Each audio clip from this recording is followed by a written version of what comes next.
Hey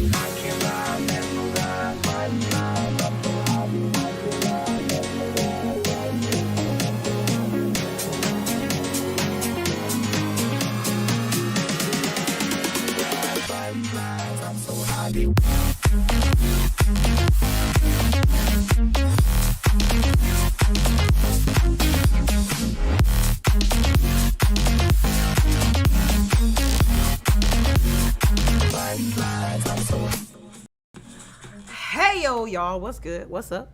It's Dr. MyKo. It is your residential, oh God, what are all this alphabet soup today? Licensed clinical mental health counselor in my current state, as well as working on 2 other states. What's good, Calvino? We held a whole ass PhD, stands for pretty huge debt because education's expensive, in rehab counseling and admin, as well as a master addictions counseling credential, a certified rehabilitation counselor credential, as well as a licensed clinical addiction specialist credential, and we're working on a credentialed clinical supervisor. Next, that's next on the docket. I like alphabets, clearly. But no, what I really like is teaching, and I need that to teach at the community college. So it's whatever, it's fun. But today we are talking about shoulds. We are talking about the bane of our existence. We are talking about the very foundation of our ambitions, expectations, and self-made constructs. We are talking about why you should all over yourself. That's right. Shoulding all over yourself is what y'all are doing. In our master's program, one of my professors literally said that to us, and I was like, wow, that's lit. Shoulding all over yourself until you're buried and can't breathe. I'm drinking a full-on fountain Coke, which is ridiculous because I only drink Coke Zero and zero products, which means there's sugar in this, and we're going to be fucking hyped for the rest of the night, but it's whatever. So we're talking about shoulds. Now, these also come in the forms of supposed tos, musts, have tos, and things like that. So where do shoulds, let's just talk about the behavioral science of should, shall we? See, the funny thing, hey Book, she coming? The funny thing about language, right, and our brain is that when we say something or see someone else doing something, automatically we envision ourselves doing it, and our brain reacts in different parts as if to call different parts of the body as if we're doing it ourselves. So like, that's why I never really went to pep rallies in high school, because the drum line just did something to me that I didn't appreciate, right? That's like watching dance videos and being like, feeling the urge to move, but you know good and damn well you don't want to do that. That is what our brain does for us. So language translates just as visually seeing behavior does, right? So if I were to say, I have all these things on my to-do list, I should have been done with them by now, that generates anxiety. Do you know why? Because it jolts me into thinking, holy crap, we've got to do all of it right now because we haven't done it. We haven't done it. What do you mean we haven't done it? Holy crap. And then that also stimulates emotions like you should be ashamed of yourself, negative self-talk, blah, blah, blah, blah, blah. And that's how we get overwhelmed, and then nothing gets done, and then the cycle starts over. So should, as I like to tell my clients and my students, is a very negative and untrustworthy word, especially because there are plenty of things that should be one way, but they are not. Families should love each other, but people kick their kids out when they come out of the closet. People, get upset when their parents move on after losing, their other parent. Like, people shouldn't kill each other, but we do. So should is obviously something that just can't work in real time. Should is a guideline at best, but a lot of times we sit here and get into it as if it's fact, and that's not good. Not good at all. I should find time to work out. Good example. You're never going to do it if that is the attitude you have. It should be a want, it should be a desire. Now, I know that sounds crazy because Dr. MyKo, who wants to work out unless you're a gym rat like I am, but whatever. It's about mood. It's about pacing. It's about self-acceptance, self-grace. It's about giving ourselves space. That's like asking a toddler who's never walked before to take their first steps, and you demand that they do it. It's heartless, it's rude, and it's just plain old not nice, right? Then why are you doing that to yourself? Why are we putting these expectations on ourselves that we're pressured to meet? We may not be in a space or, situation where we can meet them effectively. And we won't even accept if we just work on it instead of accomplishment. And even if we do accomplish it, we won't acknowledge the accomplishment because it's something we should be doing. That right there, that phrase right there was the bane of my existence. So it is no secret that I have been a career student my whole life. Like, went straight through grade school all the way up to PhD, no breaks, no sleep, plenty of antidepressants, and broken relationships, right?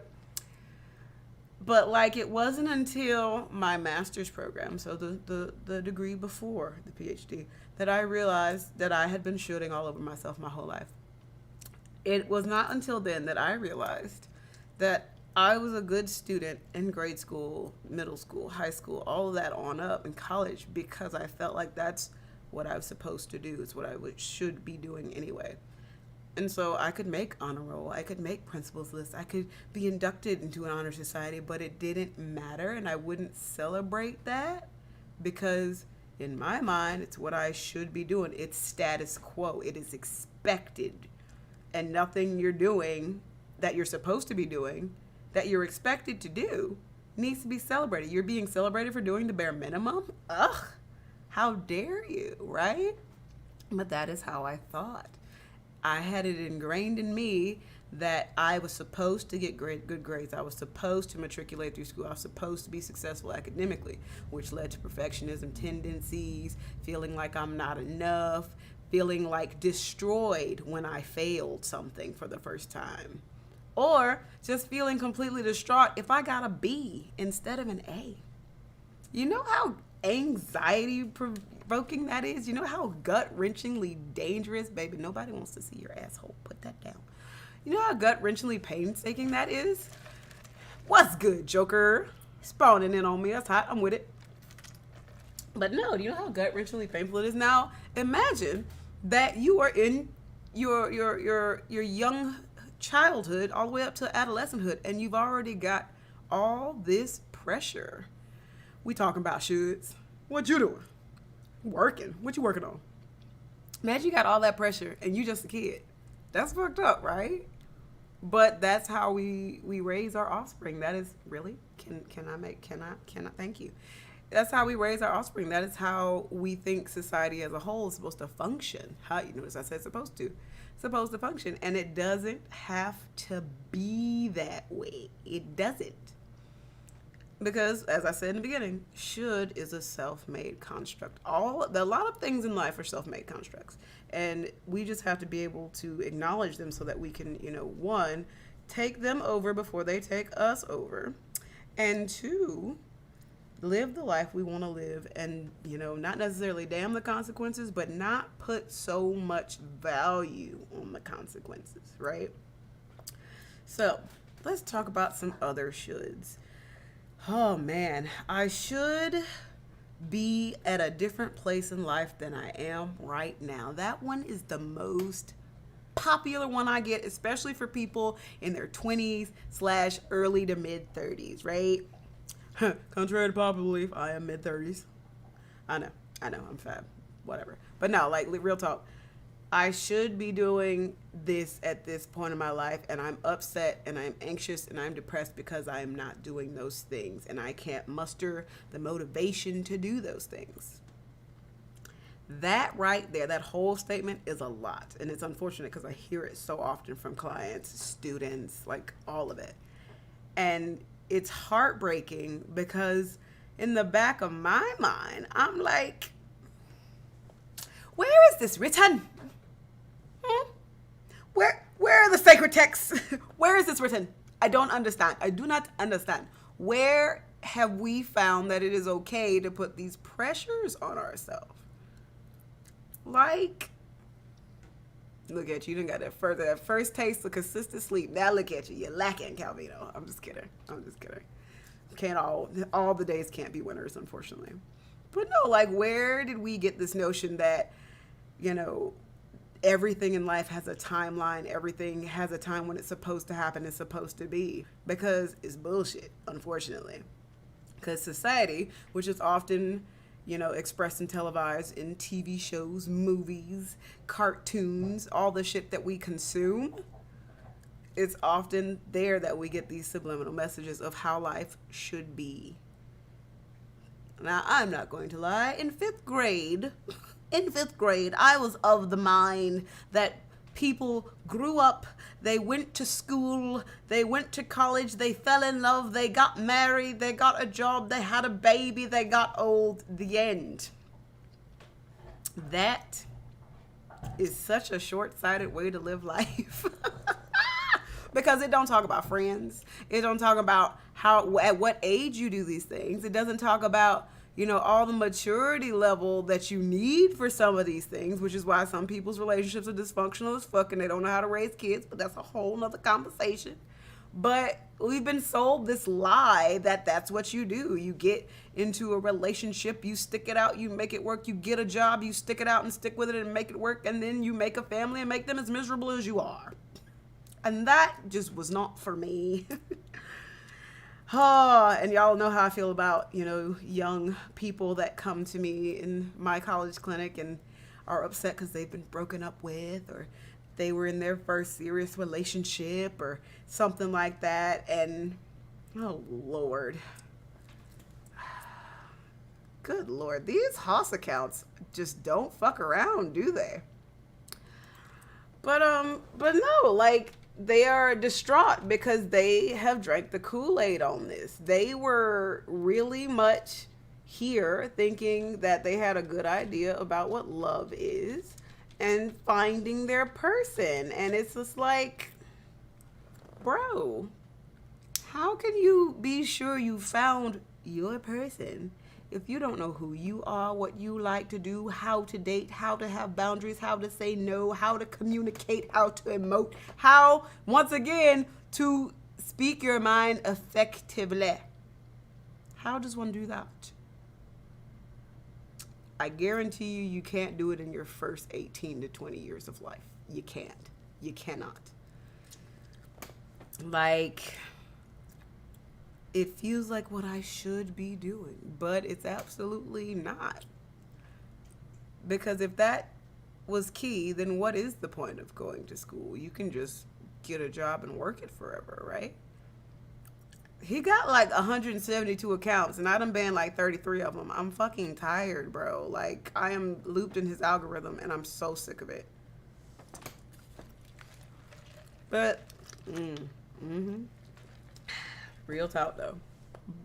But yeah, it's like we're given this shabby outline of a structure of how life is supposed to be, but there's no manual, there's no logistics, there's no how do you get from A to B, no nothing. And it's like, what is the point of that? It doesn't make any sense. Which is how I know shoulds are fallible. So, Joker made a great point. It's like, I mean, I should be dead or in prison. Statistically speaking, you probably should.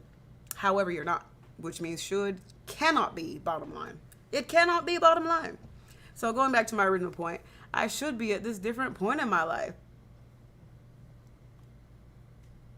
Hot. Yeah, I found like 2 bot lists already. Reddit saves lives, by the way, but also, holy shit. I'm gonna need one of us to come up with a for us, by us streaming platform, because this is ridiculous. This is stupid. I'm supposed to be having fun, and I'm not. Bro, straight up not having a good time. But no. Thanks, Calvino. Look at him doing his job. He's great.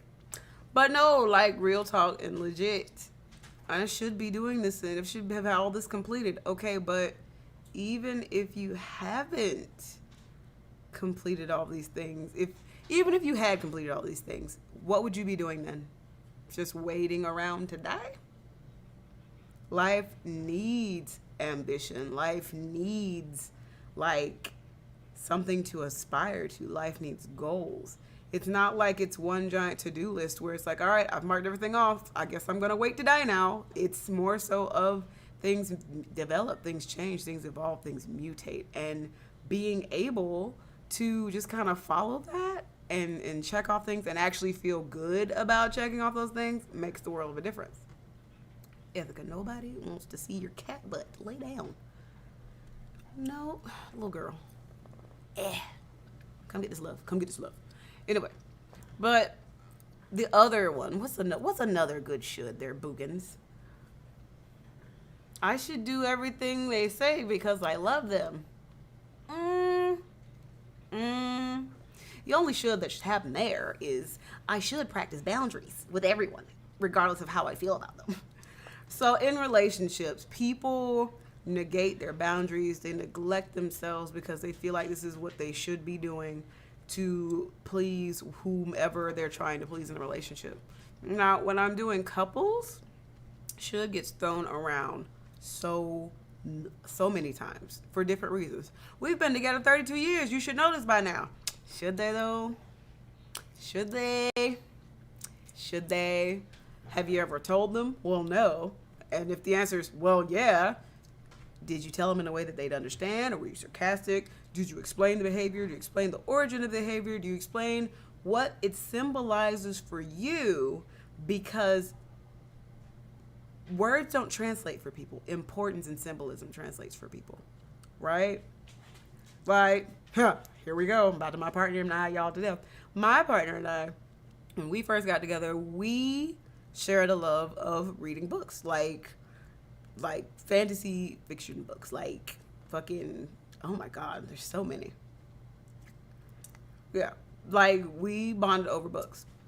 And so when we were just kind of in the talking stage, he revealed to me that he had always wanted to read a particular series of book. And that was my favorite series. I owned every copy and was waiting on the last one to come out. So I bought him 1 through 3 of the series, and I let him borrow my 4 through the rest because it came in a cute little pack, and I was like, I just wanted to get you started, whatever. And the second I gave him the books, his mind was blown. Because it's like, that's why love languages work, is because people appreciate the symbolism underneath, not so much the words, not so much whatever it is. It's just, you understood something that meant something to me, so I got it, right? But should gets thrown around a whole lot. I'm your wife. You should this or that.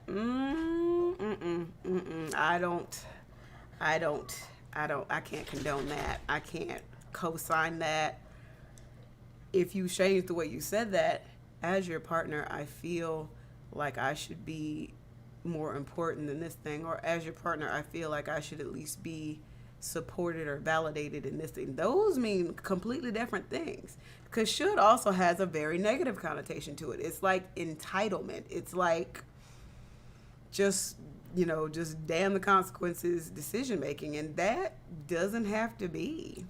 That's uncomfortable. Nobody likes to have things demanded of them, especially their love and affection. Who the fuck demanding love and affection in here and getting it? Fuck out of here. That's coercion at best. And that's sexual assault. So, but no, real talk. Like, should ruins lives. Case in point, I gotta stop working with college students, y'all, because they hurt my heart. But it's just so fulfilling to work with them because it's like they want to please their parents, so they do all these things that they should be doing, even though it is destroying them from the inside out. Like, I'm majoring in engineering. Do you like engineering? No, but I know my mom and my dad really want me to be an engineer. But the classes are hard. I can't grasp the information. I'm on academic probation. I am about to fail out of school and I don't know what to do. And I will look at them and I'll say, do your parents know that you're struggling? No. Because it's what they want me to do. It's what I'm supposed to do. And it's like, baby, What's the point of getting this piece of paper if you're not going to be you at the end? Like, oh my God. Oh my God. You're absolutely right, Joker. It is, people do forget it's okay to be, selfish. Like, a lot of times that has a negative connotation too, because selfish really literally means about self. And if you're not going to be about yourself, who the fuck is? Whomst the fuck is going to be about you if you're not? That don't make no damn sense. What's good, Cool Do Ross? Hello, husband. Right. Like, they will either learn to adapt or they will recognize that this ain't it. And it's awful because those shoulds also make us terrified of failure. And failure in life is inevitable. Big ones, small ones, some as big as your head. Like, failure is inevitable. That is how learning occurs. You're not going to get something right. And that's the other thing that kills me about college students.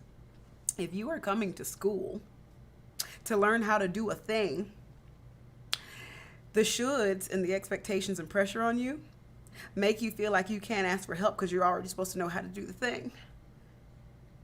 I'm going to say that again. You're already expecting yourself to know how to do the thing that you're learning how to do, so you don't ask for help in learning how to do it. Baby, that ain't it. That ain't it. The other thing about shoulds, and I'm glad you said that, husband, is about adapt or fail. It's the simplicity of life, because it is an inevitability. It is learning. It is change. It is everything. It is how you learn that some things just ain't for you. And that also has a negative connotation. It's like, it's okay if something is not for you. Like, when I started, I wanted so bad to be a marriage and family therapist, and like I wanted to work with kids so bad. Oh my God, because I love kids and kids love me, and it's going to be great. Being in therapy with children under the age of 18 makes my skin crawl. Literally.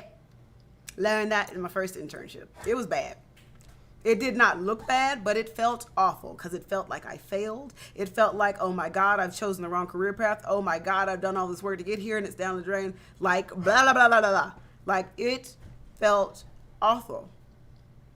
My supervisor at the time, we watched back the tape. She asked me, she said, because I was working with a 4-year-old doing play therapy, which is a lot of what you do with small children. And they were like, at what point of the session did you feel uncomfortable? All of it, bitch. The hell? Like, when I tell you, skin crawling sensation, it was like Satan was licking the back of my calf and my heel and whispering mayonnaise in my ear at the same time. Like, it was weird. I did not like it. It was uncomfortable. It was all types of shit getting thrown around the room, toys everywhere. It was not comfortable. It was not comfortable. But it didn't look it because I was doing something that I felt like I should be doing. And case in point, she was like, so you didn't look uncomfortable. You looked like you had complete control of the situation. The session was very good, actually. And I'm like, this ain't it. This ain't for me. Ew. But again, in my master's program, again, is where I said I started to learn that shoulds are nonsensical, self-made expectations. My favorite story about my master's program, I was losing my mind over a 12-page paper.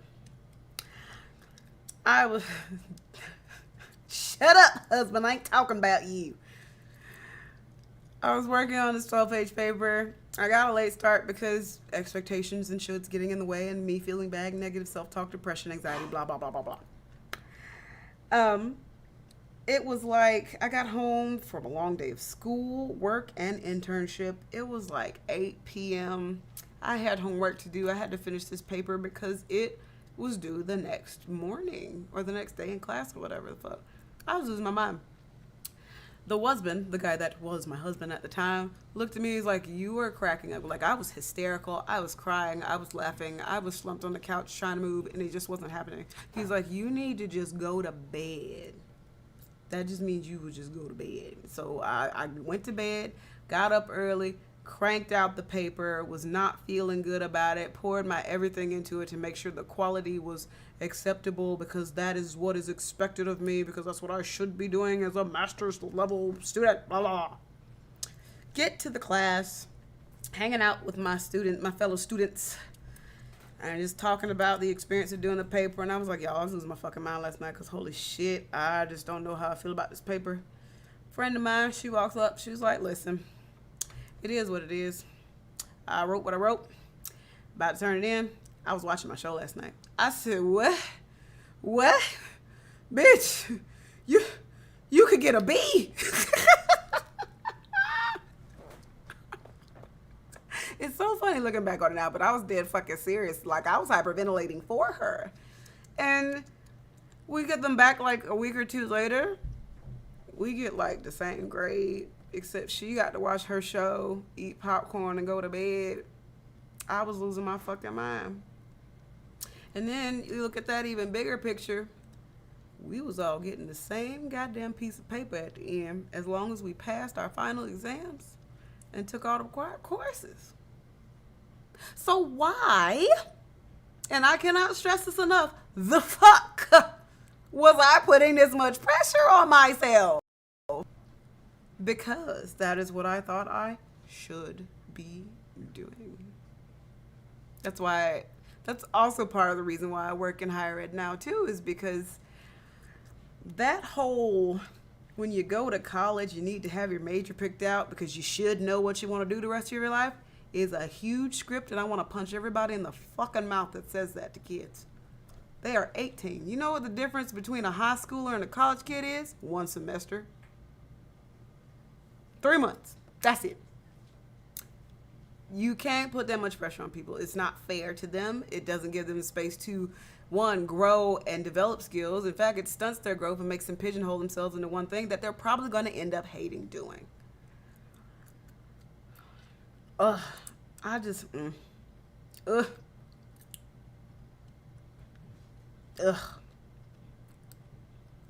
It is what it is. Listen, sometimes you can't just give, you just can't give a fuck. You can't give too many fucks. How about that? You can't give too many fucks. You absolutely cannot. But that's the other thing. So, a trade secret of also working with college kids. I have never in my life been asked by a job what my GPA is. Never. Biggest lie ever told. Never. But these kids are breaking their backs, their necks, their whole being over trying to get the right GPA. Baby, unless you're trying to go in the Secret Service, work for Lockheed Martin, or be part of SEAL Team 6, they don't give a fuck about your GPA. Hell, SEAL Team 6 just want to make sure you can swim and shoot.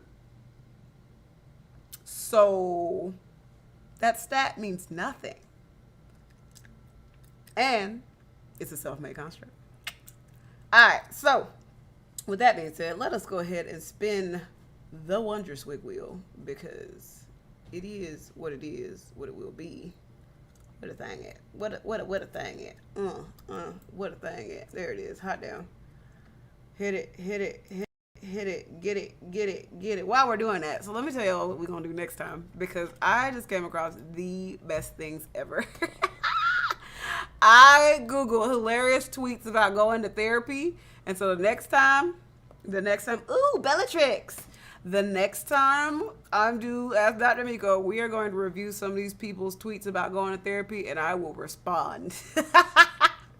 I will give my response and a reaction to these, because some of these are gold. So hold on. Where's this one? Where's the one that made me get this idea? There it is.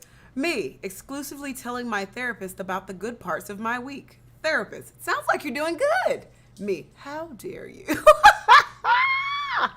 Bro, I cannot tell you how many times, like, a lot of people think that it's just sitting in a room and hearing people talk and giving them advice, and it's really not. It's about the science that goes behind it. The science of know when to say certain things, when to reveal certain things, how to guide people, how to get them to learn to think clearly. And for the longest time in session, I was very conscious of not using the word good, because that is a trigger for people. Like, oh my God, I'm going to win therapy. No, bitch. You're going in the right direction. That's what that means. Oh, man. This man said, fuck Beamers. No vehicle needs electrical signals sent via fiber optical. Good God, why? Hello, Sammy. Oh, man. A water injector. Why is your car so complicated? Y'all have fun with that. Y'all have fun with that. See, that's why I'm not a car gal. As most as I'll get is motorcycle parts. And the only reason I started learning about how to put together and take apart motorcycles and dirt bikes is because Scotty won't shut the fuck up about it. Fucking Harley is in the tent right now in pieces. In pieces. Dirt bike's running though. But whatever. I'm a girl. I just drive it. I don't care. I do know when to get my oil changed though. I do know how to change my oil though. I just don't, because it's hard to get grease and oil from under these, and I'm not with it. I'm not with it.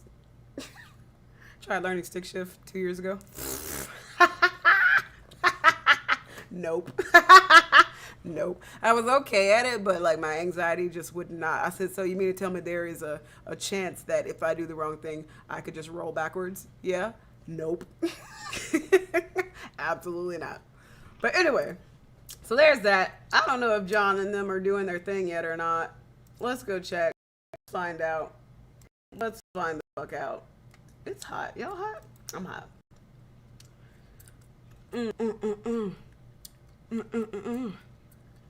Well, I know I do, honey nuts. I know I do. Oh, they are live. Perfection. So let us go ahead and read the dondero here. And boop.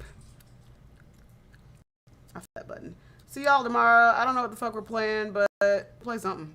Peace.